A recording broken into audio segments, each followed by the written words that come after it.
Salihin from Canada. Assalamu alaikum wa rahmatullah. Wa alaikum assalam wa barakatuh.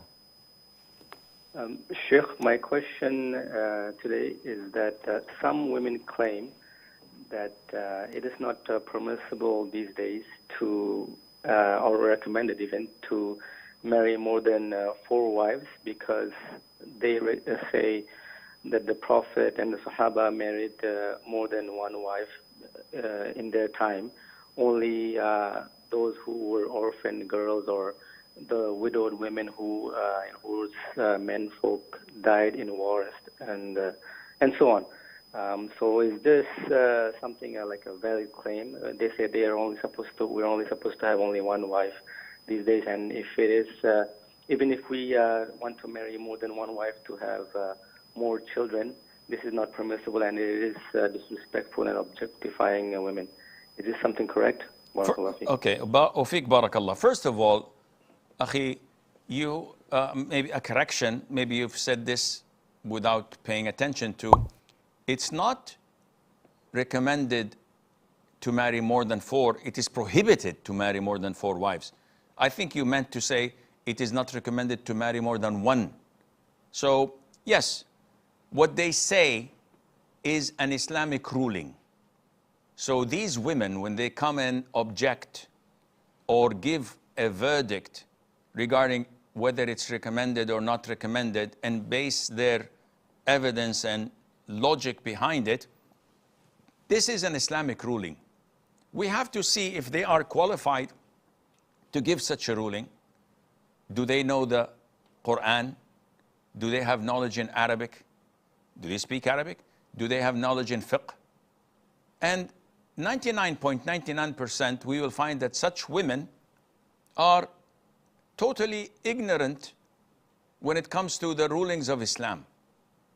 If you ask them about the beautiful names of Allah, the 99 names of Allah, they will probably list 5, maximum 10. And if you ask them about the meaning of these 10 names, they would not have the knowledge except in 1 or 2. Yet they have the audacity to speak without knowledge about Islam and to give verdicts whether this is recommended or not recommended, when they themselves don't even know the basics of how to purify themselves after menses or when answering the call of nature. This is audacious. This is outrageous. Such people should be ashamed of themselves because they're speaking in Islam without knowledge. And this is exactly what Allah mentioned in chapter 7, verse 33. In Surah Al-A'raf, verse number 33, when Allah listed the prohibited acts, He concluded with the highest of them all, which is to speak about Allah without knowledge. So those who dare and say this is halal, this is haram, this is recommended and not recommended, without the appropriate knowledge or the tools that qualify them to do such things, they are talking against Allah Azza wa Jal. And they're placing themselves in a very, very dangerous position that would qualify them with medals to go into hellfire if they don't show remorse and ask Allah for forgiveness and repent. What they're saying is totally wrong and incorrect.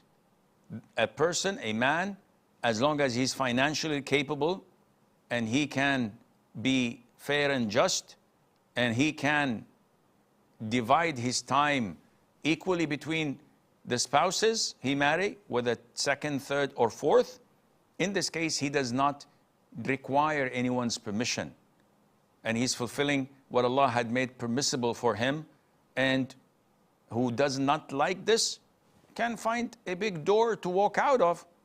You can file for divorce if you don't want to. It's your life, but you can't restrain your husband from marrying a 2nd if he's fair and just and has the ability financially to provide for both families or more than that.